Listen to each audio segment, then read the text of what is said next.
Bismillahirrahmanirrahim. Assalamualaikum warahmatullahi wabarakatuh.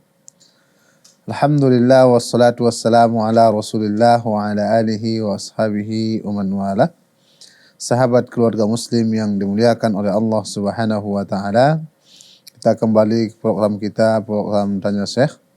Dan kesempatan ini kita akan mendengarkan nanti video singkat dari Syekh Utsman Al-Khamis tentang kisah Ashabul Ukhdud, dan kita dengarkan terlebih dahulu, kemudian nanti kita jelaskan dan juga kita terjemahkan. Naam. ثم قال سبحانه وتعالى: قتل أصحاب الأخدود. أصحاب الأخدود من بني إسرائيل.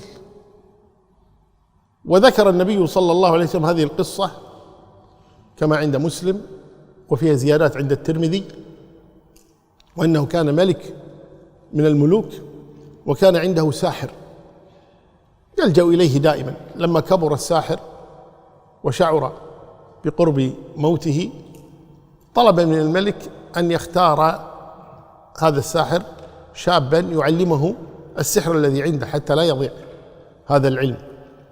ومنه نعلم أن السحر علم، يعلمون الناس السحر.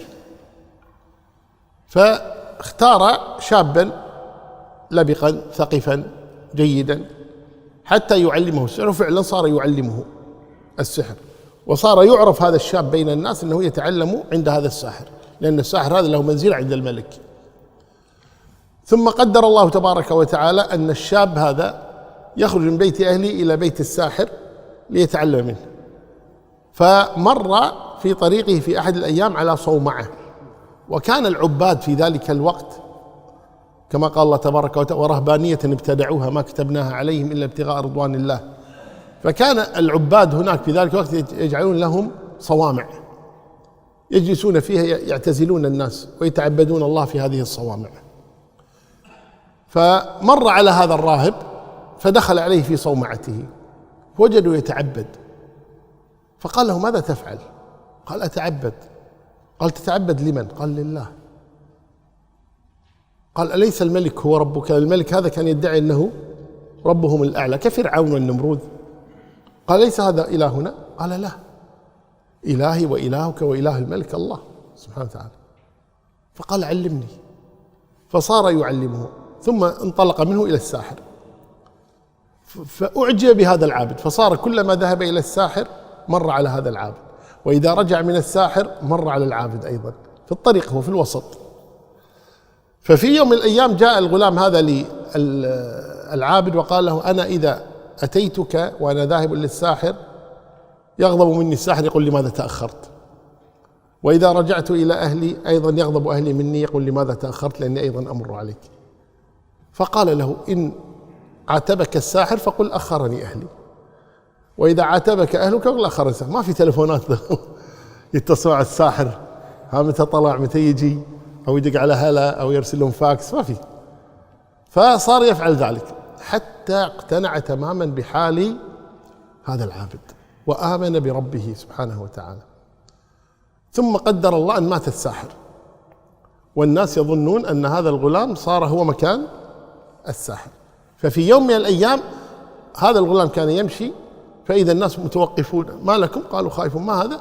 وإذا دابة عظيمة سدت عليهم الطريق ولا يقدرون على أن يمروا. فقال الغلام: اليوم أعرف أمر الساحر أحب إلى الله أو العابد. فأخذ حجارة في يده وقال: اللهم إن كان أمر العابد أحب إليك فاقتله بهذه الحجر. ثم رمى هذه الدابة بهذه الحجارة فماتت. فعرف أن أمر العابد أحب إلى الله سبحانه وتعالى. فجاء الناس يشكرونه على ما فعل، فقال: إنما هذا بأمر الله وليس بأمري أنا. ثم عرف هذا الغلام بأنه يشفي المرضى، أعطاه الله من الكرامات، يشفي العمي والبرص، كما كان عيسى عليه الصلاة والسلام أعطاه الله هذه الكرامة، أعطى الله هذا الغلام مثل هذه الكرامة. فصار الناس يترددون عليه، وكلما جاء أحد يقول له تؤمن بالله ثم أدعو لك، فصار الناس يدخلون في دين الله سبحانه وتعالى. حتى أن أعمى كان من جلساء الملك سمع بهذا الغلام فذهب إليه قال رد علي بصري، قال لا أرد عليك شيئا، الذي يرد بصرك الله، ولكني أدعو لك. قال ألك رب غير الملك؟ قال نعم، الله ربي وربك ورب الملك. قال إذا رد علي بصري. فدعا له فرد عليه بصره، ثم رجع إلى الملك وإذا هو يبصر. فقال الملك من رد إليك بصرك؟ قال الله. قال أنا؟ طيب لو أنت كان دريت. قال أنا؟ قال لا، ربي وربك الله. فقال أولك رب غيري؟ قال نعم، ربي وربك الله. فقتله. ثم أتى بالغلام فحاول قتله فعجز عن قتله، حتى أمر به فأخذ إلى جبل، قال اصعدوا به إلى الجبل، فإذا وصلتم إلى أعلاه إن رجع وإلا أرموه من الجبل، خلاص ما نحتاج ساحر، في ظنه وأنه ساحر. فلما صعدوا به إلى الجبل قال اللهم اكفنيهم بما شئت، فاهتز بهم الجبل فسقطوا كلهم إلا هو. فرجع إلى الملك ولم يهرب لأنه صاحب رسالة. فدخل على الملك قال ما صنع أصحاب؟ قال كفانيهم الله. فأمر آخرين أخذوه في قرقور، يعني في مركب صغير في البحر، قال فإذا توسطتم فإذا تاب ورجع وإلا فألقوه في البحر يموت، ما في مشكلة. فلما توسطوا البحر قال اللهم اكفنيهم بما شئت، فجاءهم الموج واهتز بهم مركبهم فسقطوا كلهم إلا هو. فرجع إلى الملك فقال ما فعل أصحاب؟ قال كفانيهم الله. فتحير الملك فقال له إنك لن تستطيع قتلي حتى تستجيب لأمري. قال وماذا أفعل؟ قال تجمع الناس في صعيد واحد، ثم تربطني على ذلك الجدار، ثم تأخذ سهم من كنانتي وتقول بسم الله رب الغلام، فإن أنت أصبتني قتلتني وإلا فلا. فقال نعم. فجمع الناس ثم أخذ نبله وسدده إلى الغلام وقال بسم الله رب الغلام، وضرب فأصابه فمات الغلام. فقال الناس كلهم آمنا برب الغلام، آمنا برب الغلام. فوقع ما كان يخشاه ذلك الملك، فأمر بالأخاديد فحفرت وأشعلت فيها النيران، ثم قال كل من لم يرجع إلى ما كان عليه ألقيته في النار. فألقى كثيرا من الناس في النار، وكان من ضمنهم امرأة معها طفلها رضيعها ترددت لأجل رضيعها، فالتفت إليها رضيعها وقال يا أماه أقدمي ولا تخافي، فألقت نفسها في النار. وفي زيادة عند الترمذي أنه وجد قبر هذا الغلام في زمن الصحابة رضي الله عنهم، ويده على مكان إصابة السهم، فرفعوا يده فنزف الدم، فعادوا يده إلى مكانه ودفنوه مرة ثانية، والعلم عند الله جل وعلا. لكن على كل حال هذه القصة ذكرها الله تبارك وتعالى لنا هنا في كتابه العزيز، قال قتل أصحاب الأخدود النار ذات الوقود إذ هم عليها قعود وهم على ما يفعلون بالمؤمنين شهود وما نقموا منهم إلا أن يؤمنوا بالله العزيز الحميد الذي له ملك السماوات والأرض والله على كل شيء شهيد. Sahabat keluarga muslim yang dimuliakan oleh Allah Subhanahu wa taala, kita telah menyaksikan tadi video singkat ya seperti yang disampaikan beliau tadi tentang kisah Ashabul Ukhdud. Beliau membacakan firman Allah Subhanahu wa taala ya dalam surah Al-Buruj, qutila ashabul ukhdud. Ashabul ukhdud itu dibunuh ya. Kemudian ayat ini dijelaskan oleh Rasulullah sallallahu alaihi wasallam ya, sebagaimana disebutkan dalam hadis yang diriwayatkan oleh Imam Muslim dan juga ada tambahan dalam riwayat Imam At-Tirmidzi, dan hadis yang menjelaskan tentang ini sangatlah panjang ya dari sahabat yang mulia Suhaib radhiyallahu anhu, dan kita persingkat kisahnya. Ashabul Ukhdud adalah orang-orang yang dilemparkan ke parit yang di dalamnya api ya, yang berkobar-kobar, yang sangat besar. Makanya mereka disebutkan dengan Ashabul Ukhdud, orang-orang yang mati di dalam parit yang penuh dengan api yang membara ya.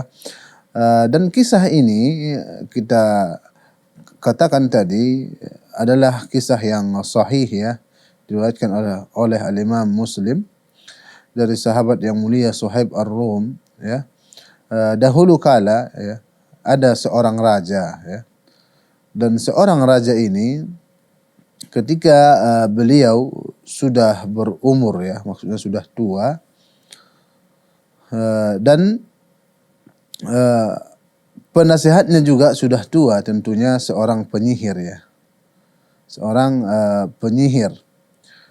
Dan penyihir ini memberikan nasihat kepada sang raja, dan saat ini raja mengaku dirinya sebagai Tuhan yang harus disembah oleh rakyatnya. Ketika dia sudah tua, dia mengatakan, maksudnya penyihir tadi sudah tua, dia mengatakan, sesungguhnya saya sudah tua, engkau carikanlah seorang pemuda yang bisa saya ajari dia nanti sihir ya, dan dia bisa menjagamu seperti itu ya. Maka dicarilah seorang pemuda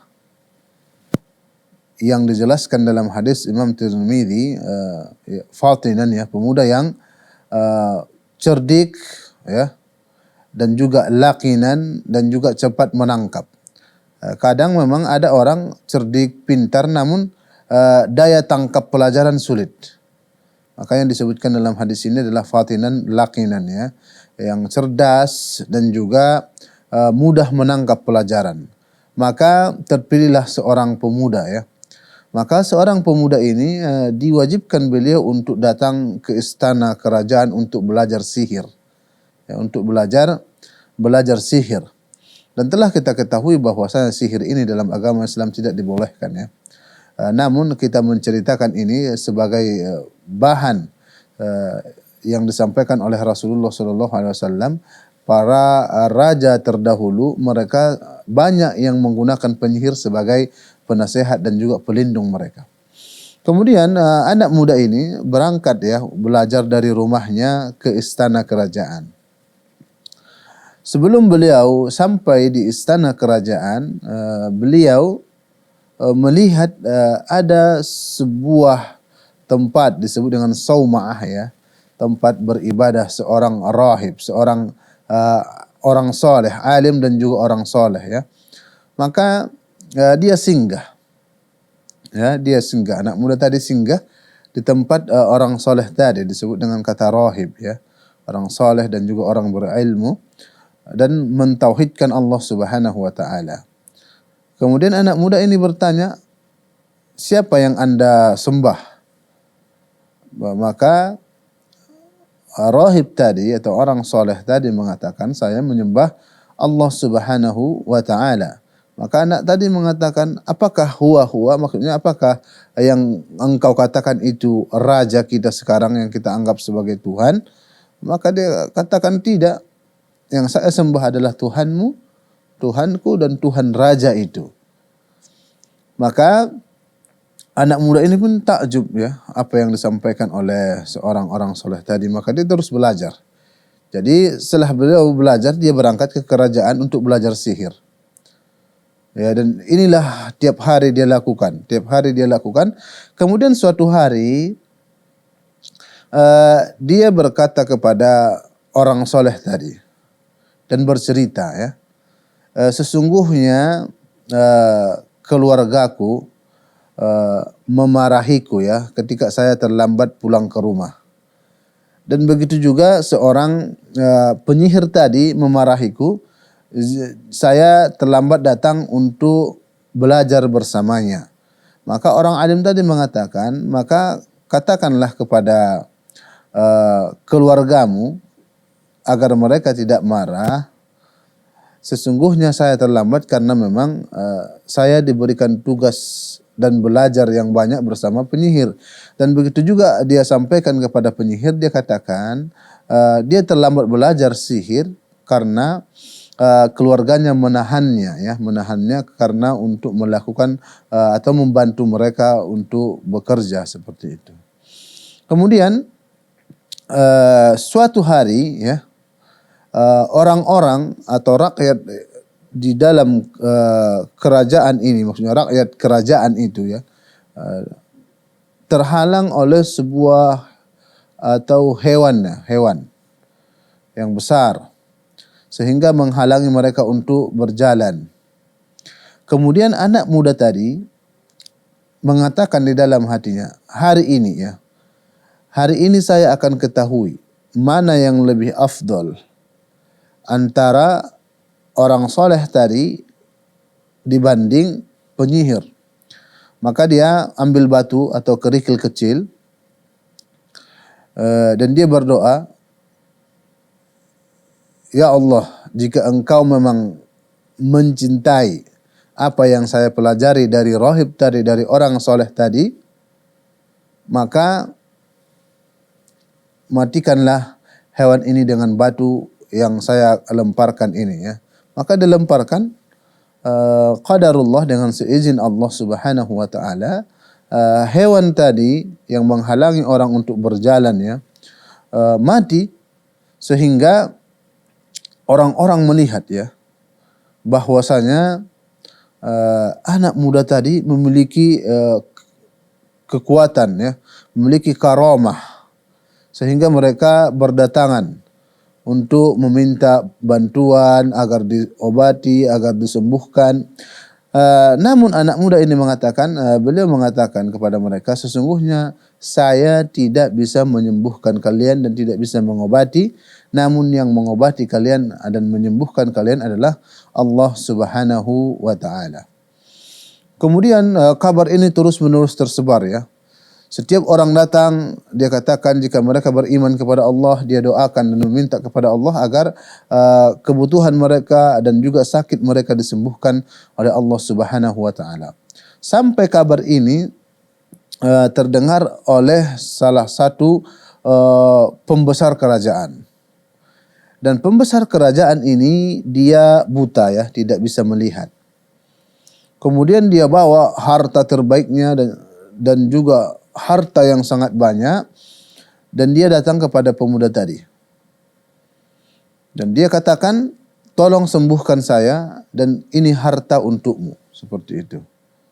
Maka anak muda tadi sebagaimana dia katakan kepada orang lain, sesungguhnya saya tidak bisa menyembuhkan. Yang menyembuhkan hanya Allah Subhanahu wa taala. Ya, yang jelas Allah Subhanahu wa taala Rabb dia, Tuhan dia dan Tuhan anak muda tadi dan Tuhannya raja. Jika engkau mau beriman, maka saya minta kepada Allah Subhanahu wa taala agar engkau disembuhkan. Maka singkat cerita, pembesar kerajaan tadi mau beriman dan mengikuti ajaran mengikuti ajaran anak muda tadi. Kemudian seperti biasa ya, seorang pembesar kerajaan tiap hari masuk kerja dan masuk istana seperti itu. Maka raja melihat dia tidak seperti biasanya. Biasanya dia tidak bisa melihat ya, buta. Kemudian ketika hari itu dia bisa melihat. Maka sang raja langsung bertanya, siapa yang mengembalikan penglihatanmu? Maka pembesar kerajaan tadi mengatakan, Allah. Maka raja tadi mengatakan, saya maksudnya. Maka dia katakan tidak. Allah itu adalah Tuhanku, Tuhanmu dan Tuhan kita semua. Maka sang raja itu pun murka. Sang raja tadi murka dan dia menghukum dan menanyakan dari mana dia ambil pelajaran dan ilmu agama seperti itu. Sampai pembesar kerajaan tadi menunjukkan pemuda tadi. Ya. Dan Dan pembesar kerajaan tadi langsung dibunuh seperti itu.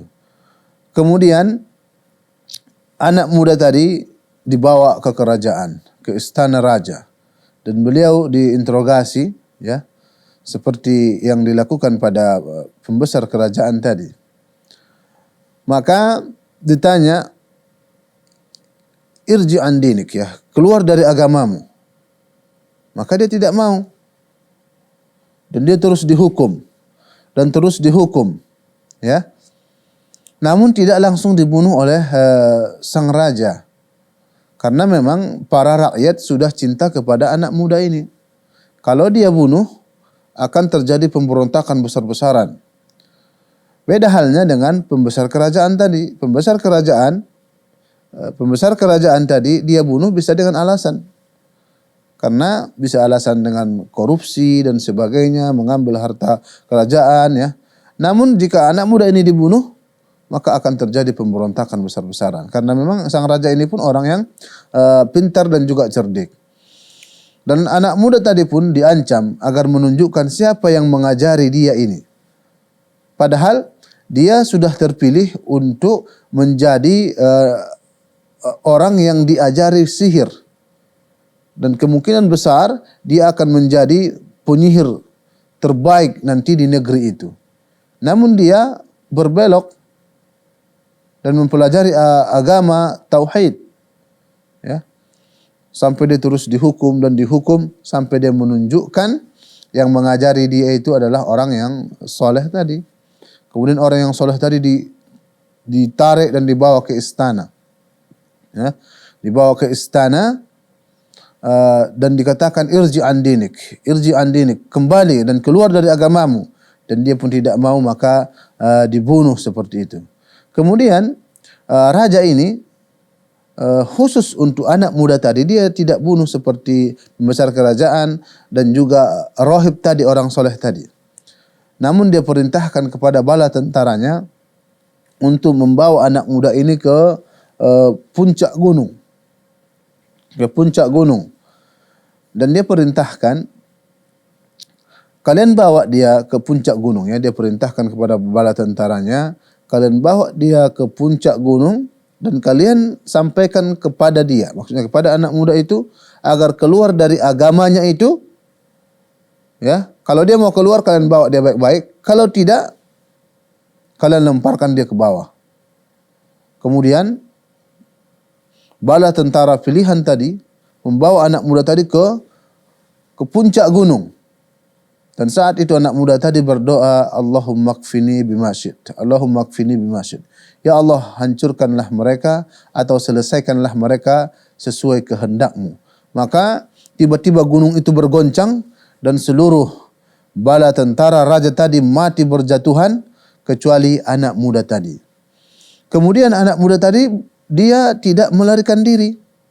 Ya, inilah jiwa seorang dai, ya, memiliki himmah, memiliki tujuan yang sangat besar. Kalau seandainya dia berangkat, dia sudah selamat, ya. Namun dia menginginkan keinginan yang lebih besar, dia ingin mengajak orang-orang untuk melakukan kebaikan dan mendapatkan kebaikan seperti dia. Maka dia datang ke kerajaan kembali. Yang anehnya, sang raja tadi mengatakan, ma fa'ala ashabuk. Raja tadi bertanya kepada anak muda, apa yang dilakukan teman-temanmu? Ya, sang raja ini masih sombong. Seharusnya kan pertanyaannya, di mana bala tentaraku? Namun dia katakan, apa yang dilakukan teman-temanmu? Maka diceritakanlah bahwasanya bala tentara itu memang sudah mati semua. Kemudian sang raja belum mau juga menerima. Maka dia panggil lagi bala tentaranya dan beliau memerintahkan mereka untuk membawa anak muda ini ke tengah laut, disebut dalam bahasa Arab qarqur, ya, di atas sampan kecil, ya, sampan kecil, dan dibawa ke tengah laut, dan mereka perintahkan anak itu untuk keluar dari agamanya. Jika dia mau, bawa kembali. Jika tidak, tenggelamkan dia, dilemparkan ke laut. Maka anak muda tadi dibawa ke laut dengan sampan tadi.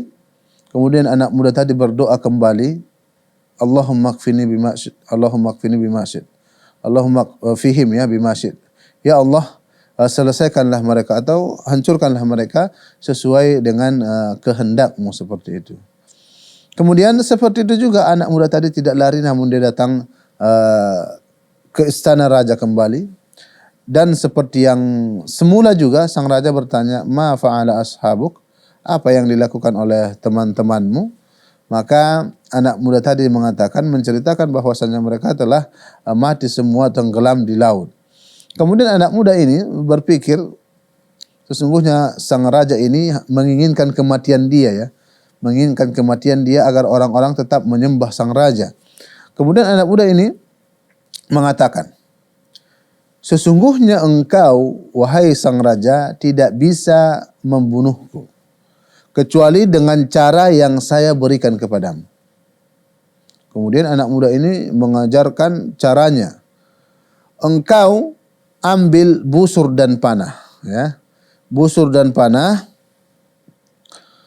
Kemudian engkau tarik busur panah itu dengan menyebutkan bismillah Rabbi hadzal gulam.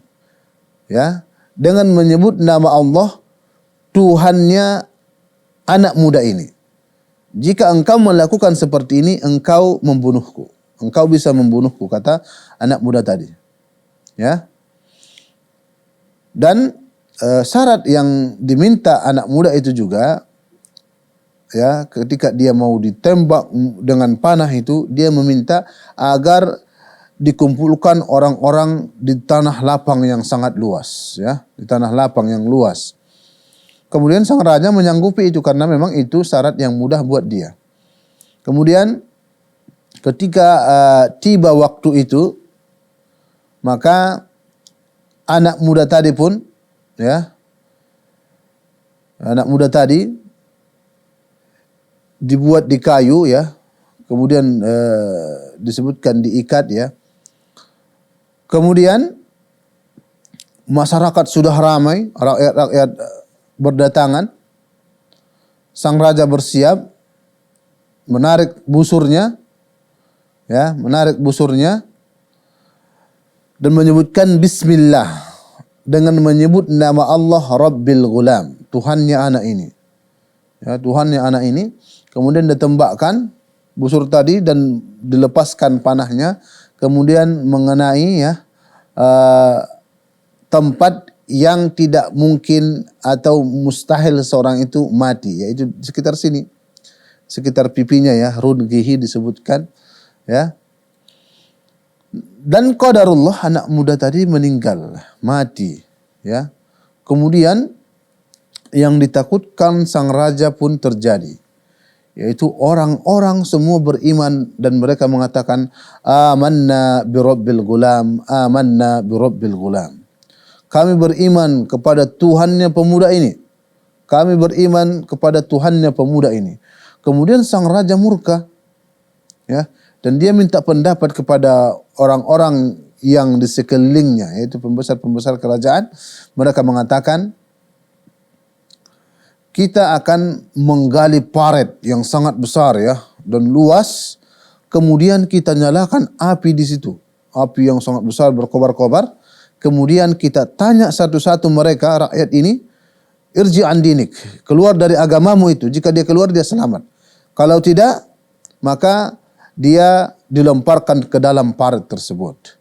Maka ditanya satu-satu, semua, dan di antara mereka ada seorang ibu yang baru melahirkan anak, ya. Seorang ibu yang baru melahirkan anak, dan ibu ini bukan takut untuk melompat ke api, namun dia kasihan kepada anaknya yang baru lahir. Dan seizin Allah, bayi tadi berbicara, isbiri ya ummi fa innaki ala haq, ya. Bersabarlah engkau wahai ibuku, sesungguhnya engkau berada pada kebenaran, ya. Inilah kisah singkat dari kisah Ashabul Ukhdud. Jadi mereka semua dilemparkan ke dalam paret itu. Dan mereka diuji dengan ujian yang sangat besar, ya. Ujian yang sangat besar, namun mereka tetap kokoh dalam keimanan dan juga ketakwaan mereka kepada Allah Subhanahu wa taala. Dan kisah ini secara singkat berada pada surah Al-Buruj, dan kaum muslimin dan juga sahabat keluarga muslim yang dimuliakan oleh Allah bisa membaca ayat ini dan juga membaca terjemahannya dan juga membaca tafsirnya. Naam.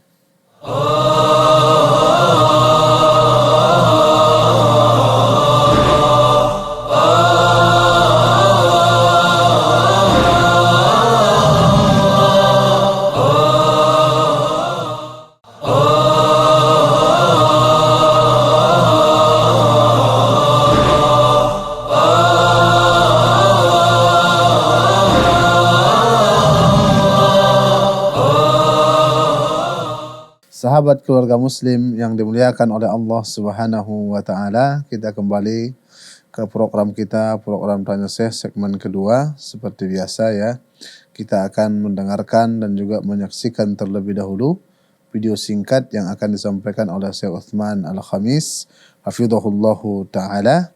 Kemudian nanti kita akan jelaskan dan juga kita terjemahkan. Naam. والضريع قيل هو نبات يقال له الشبرق، نبات سام تعرفه العرب، وقيل الضريع هو صديد أهل النار، هذا أو ذاك، المهم أنه طعام قبيح يأكله أهل النار أعاذنا الله وإياكم منه، ليس لهم طعام إلا من ضريع. Sahabat keluarga muslim yang dimuliakan oleh Allah Subhanahu wa taala, kita tadi telah mendengarkan ya video singkat yang disampaikan oleh Syekh Utsman Al-Khamis. Beliau menyampaikan tafsir ya firman Allah Subhanahu wa taala dari surah Al-Ghashiyah ya, ayat 1 sampai ayat 4. A'udzu billahi minasyaitonir rajim. Bismillahirrahmanirrahim. Hal ataka hadithul ghashiyah ya. Apakah telah sampai kepadamu kisah atau berita Al-Ghashiyah? Al-Ghashiyah ini sebagaimana ya disebutkan, maknanya adalah min asma yaumil qiyamah, di antara nama-nama hari kiamat. Dan ini tafsir dari sahabat yang mulia Abdullah bin Abbas, dan beliau adalah turjumanul Quran. Dan juga sebagian ulama yang lain mengatakan Al-Ghashiyah adalah as-sa'ah, yaitu yaumil qiyamah. Jadi mereka mengatakan langsung makna Al-Ghashiyah itu adalah hari kiamat. Sedangkan Abdullah bin Abbas mengatakan di antara nama-nama hari kiamat, seperti itu. Dan maknanya itu semua adalah menjelaskan tentang dahsyatnya hari kiamat. Dan di sini Allah Subhanahu wa taala ya mengingatkan kita dan juga kaum muslimin bahwasanya hari kiamat itu sangatlah dahsyat. Ya, Allah mengatakan hal ataka hadithul ghashiyah. Wujuhun yawma idzin khashi'ah. Hari itu, maksudnya pada hari kiamat itu, wajah-wajah manusia ini khashi'ah, dzalilah, hina dan takut kepada Allah Subhanahu wa taala. Ya. Dan wajah yang takut ini adalah disebutkan dalam tafsir, maknanya adalah wahiyya wujuh ahlil kufri bih. Dan wajah-wajah yang hina ini nanti pada hari kiamat adalah wajah orang-orang yang kufur, ingkar kepada Allah Subhanahu wa taala. Jadi orang-orang yang ingkar, tidak mau taat kepada Allah Subhanahu wa taala, mereka akan merasakan dahsyatnya hari kiamat itu sangat menakutkan. Amilatun nasibah. Amilah kita ketahui maknanya adalah dia melakukan ya bekerja, dan juga nasibah secara bahasa dia mengambil bagian. Makanya Syekh Utsman Al-Khamis mengatakan sungguh mengherankan kita, dia melakukan suatu amal ibadah umpamanya, dan dia mengambil bagian dia itu adalah suatu keburukan. Dan beliau jelaskan di antara maknanya apa? beliau katakan tadi seperti orang-orang Nasrani, mereka rajin beribadah namun tanpa ilmu. Beda halnya seperti Yahudi, mereka memiliki ilmu namun tidak mau mengamalkan ilmu tadi. Mereka tahu agama Islam agama yang benar namun mereka tidak mau. Seperti itu. Dan disebutkan para ulama tafsir, amilatun nasibah maknanya lam ta'mal lillah fid dunya. Ya. Dia tidak beramal di dunia itu untuk Allah Subhanahu wa taala. Namun dia beramal bisa karena ria, atau dia beramal untuk dipuji orang lain, atau dia beramal untuk yang lain bukan kepada Allah Subhanahu wa taala, untuk para setan, dan juga beramal untuk batu-batu, patung-patung dan kuburan dan apa saja yang jelas dia beramal bukan kepada Allah Subhanahu wa taala, maka apa yang didapatkan nasibah bagiannya adalah neraka Allah Subhanahu wa taala. Jadi amalan ataupun kelakuan dan perbuatan yang dia lakukan di dunia itu mengakibatkan dia mendapat panasnya api neraka. Maka Allah Subhanahu wa taala mengatakan pada ayat yang keempat, tasla naran hamiyah. Maknanya apa tasla? Dia masuk ya. Naran hamiyah, neraka yang sangat panas. Sahabat keluarga muslim yang dimuliakan oleh Allah Subhanahu wa taala, para ulama tafsir mengatakan tasla naran hamiyah, dia masuk neraka. Tasla ya, wajah-wajah mereka itu, dan mereka juga masuk ke neraka Jahannam yang sangat panas. Ya. Sehingga membakar seluruh ya tubuhnya dan juga membakar wajahnya tadi. Jadi kaum muslimin yang dimuliakan oleh Allah Subhanahu wa taala, firman Allah dalam surah Al-Ghashiyah ini mengingatkan kita tentang pedihnya ya api neraka itu dan juga dahsyatnya hari kiamat itu. Maka orang yang cerdik, orang yang pandai, dia mempersiapkan dirinya untuk itu semua. Dia bertanya kepada hatinya, apa yang saya siapkan untuk hari kiamat? Ya. Apa bekal saya hari kiamat? Ya. Jika dia ingin mendapatkan kemudahan pada hari kiamat, maka perbanyaklah ibadah, perbanyak mengikuti perintah Allah Subhanahu wa taala, meninggalkan larangannya, beribadahlah sesuai tuntunan dan juga ajaran Rasulullah sallallahu alaihi wasallam. Hindari maksiat, hindari kezaliman, hindari kesyirikan, mendekatlah kepada Allah Subhanahu wa taala. Dan dengan ini insyaallah, dengan ketakwaan, keimanan, kedekatan kita kepada Allah Subhanahu wa taala, mengikuti Rasulullah, dengan ini semua insyaallah Allah Subhanahu wa taala akan menyelamatkan kita dari pedihnya azab api neraka. Dan saya berdoa kepada Allah Subhanahu wa taala agar kita semua diselamatkan dan juga dijaga oleh Allah Subhanahu wa taala di dunia, dan juga kita dimasukkan ke surga Allah Subhanahu wa taala di hari kiamat kelak insyaallah. Naam.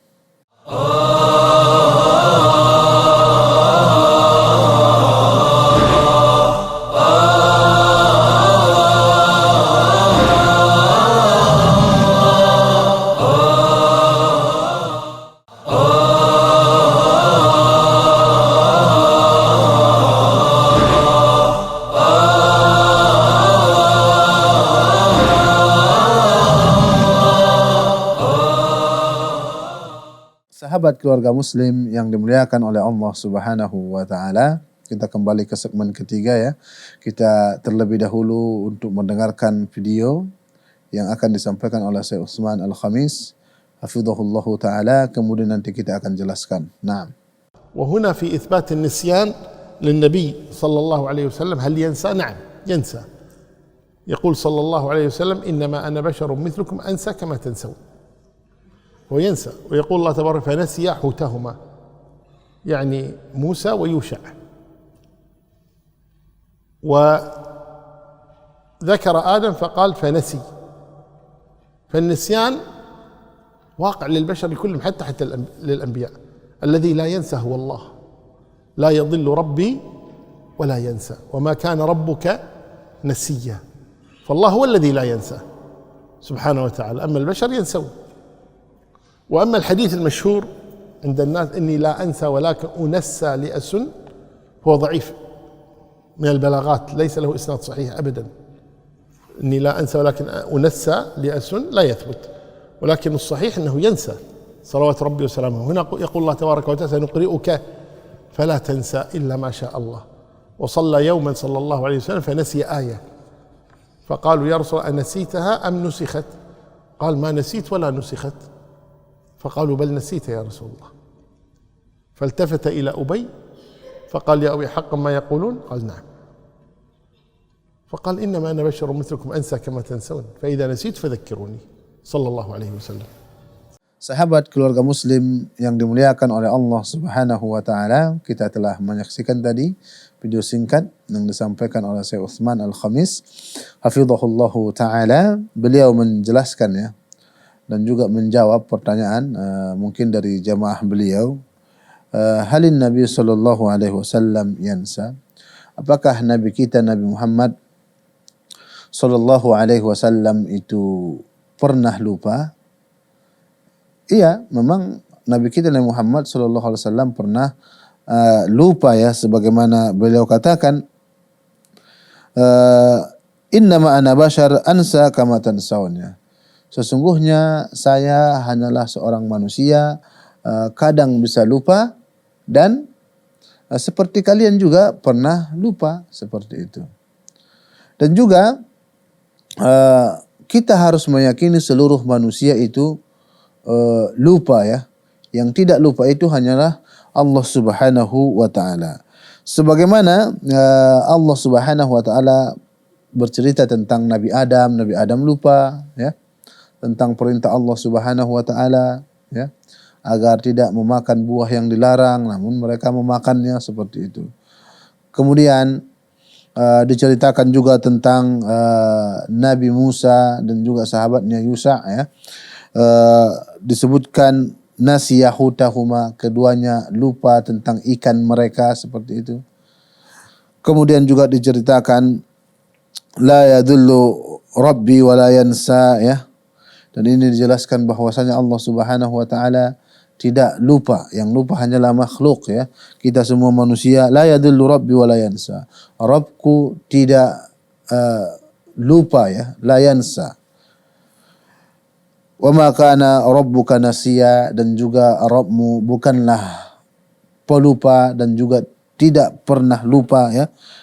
Kemudian bagaimana tentang hadis ya yang menjelaskan tentang Rasulullah sallallahu alaihi wasallam tidak lupa, inni la ansa walakin unassa li usyarri'. Ini yang benar ya, mungkin ada seperti kekeliruan yang disampaikan oleh Syekh tadi.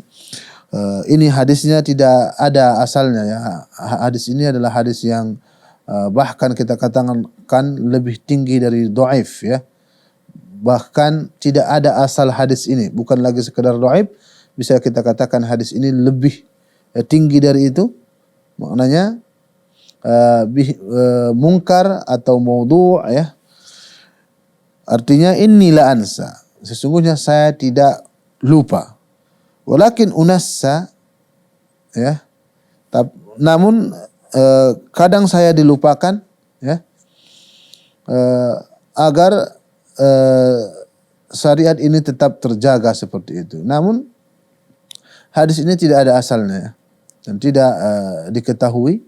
Bahkan hadis ini bisa kita katakan adalah hadis yang maudhu' ya, tidak bisa dipertanggungjawabkan. Yang jelas seluruh makhluk, para anbiya, para rasul dan kita lupa seperti itu. Dan juga Allah Subhanahu wa taala mengatakan dan menjelaskan untuk itu, sanuqri'uka fala tansa. Ya, kami akan bacakan kepadamu Al-Qur'an ini wala tansa ya. Fala tansa, agar kamu tidak lupa ya. Artinya Allah membacakan melalui malaikat Jibril ya, dibacakan dan Rasulullah murojaah terus hafalannya sehingga Rasulullah Shallallahu Alaihi Wasallam tidak lupa. Dan juga dijelaskan ya, suatu saat Rasulullah Shallallahu Alaihi Wasallam pernah lupa membaca ayat ya. Maka para sahabat mengatakan, wahai Rasulullah, apakah engkau lupa atau ayat itu memang sudah dihapuskan seperti itu? Maka Rasulullah Shallallahu Alaihi Wasallam bertanya kepada sahabat yang lain seperti Ubay bin Ka'ab ya, seorang sahabat yang hafalannya sangat bagus, dan dia bertanya, apakah yang mereka sampaikan benar? Maka Ubay mengatakan, iya wahai Rasulullah. Maka Rasulullah mengatakan, ya seperti yang kita katakan tadi, innama ana bashar ya, sesungguhnya saya manusia, ansa kama tansaun. Saya lupa sebagaimana kalian lupa. Ya. Jadi ayat tadi tidak dinasakh, maksudnya tidak dihapuskan, namun Rasulullah Shallallahu Alaihi Wasallam lupa. Maka Rasulullah mengatakan, fa idza nasitu fadzakkiruni. Jika saya lupa maka kalian ingatkanlah saya. Wa idza syakka ahadukum fi salati falyataharras shawab falyutimma alaihi. Ya. Dan Rasulullah mengatakan, jika salah seorang dari kalian ya, atau kalian ragu dalam salatnya itu, maka hendaklah dia mengambil yang lebih mendekati kebenaran ya. Falyutimma alaihi, maka disempurnakan itu. Umpamanya seorang ragu dalam salat apakah sudah 2 rakaat atau 3 rakaat, maka dia pilih mana yang lebih kuat dari pendapat dia itu ya, dalam hatinya itu, tsumma yasjud sajdatain, maka dia sujud sahwi. Jadi di antara kemudahan dalam agama Islam diberikan kepada kita, ketika kita lupa dibolehkan bagi kita untuk sujud sahwi dalam solat tadi. Jadi sahabat keluarga muslim yang dimuliakan oleh Allah Subhanahu wa taala, jadi para anbiya, para rasul, kita manusia semuanya lupa ya, memiliki sifat lupa. Namun Allah Subhanahu wa taala Rabb kita tidak memiliki sifat ini. Karena Allah Subhanahu wa taala Hayyun Qayyum ya. Maha hidup dan juga tidak pernah lupa seperti itu. Jadi bukan berarti kita jadikan alasan ini karena ada orang-orang yang tidak suka dengan Rasulullah Shallallahu Alaihi Wasallam dan juga ajaran Islam, mereka berdalilkan. Jadi jika Rasulullah Shallallahu Alaihi Wasallam lupa, kemungkinan syariat-syariat yang disampaikan itu pun dia lupa dan sebagainya. Ini adalah subhat yang tidak boleh kita terima. Dan kita meyakini memang Rasulullah Shallallahu Alaihi Wasallam itu ada sifat lupa. Namun jika Rasulullah Shallallahu Alaihi Wasallam itu lupa diingatkan oleh para sahabat, dan juga Allah turunkan wahyu jika Rasulullah lupa umpamanya. Ya, berbicara tentang syariat ini telah sempurna semua disampaikan oleh Rasulullah Shallallahu Alaihi Wasallam. Namun Rasulullah kadang lupa melaksanakan atau membacakan ayat itu, ada yang tertinggal. Itu wajar karena memang Rasulullah juga manusia. Jadi tidak bisa kita jadikan dalil Rasulullah itu lupa. Bisa saja syariat lain juga Rasulullah lupa, dia tidak menyampaikan, tidak bisa. Tidak bisa kita mengatakan seperti ini. Kenapa? Karena Allah mengatakan al-yauma akmaltu lakum. Hari ini telah saya sempurnakan bagi kalian agama kalian. Ya. Telah disempurnakan oleh Allah, berarti semua sudah sempurna.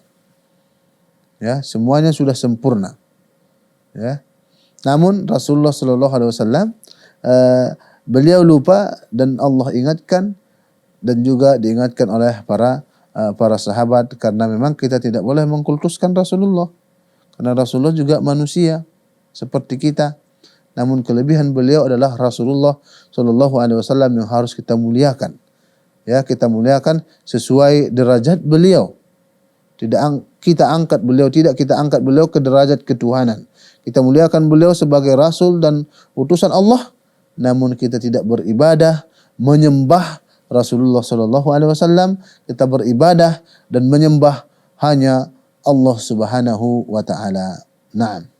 Sahabat keluarga muslim yang dimuliakan oleh Allah Subhanahu wa taala, apa yang saya sampaikan tadi ya dari awal sampai selesai jika itu benar itu dari Allah Subhanahu wa taala dan Rasulnya, dan jika ada yang salah maka itu dari diri saya sendiri dan godaan iblis. Aqulu qouli hadza wa astaghfirullah li wa lakum wa lisairil muslimin fastaghfiruhu innahu huwal ghafurur rahim. Assalamualaikum warahmatullahi wabarakatuh.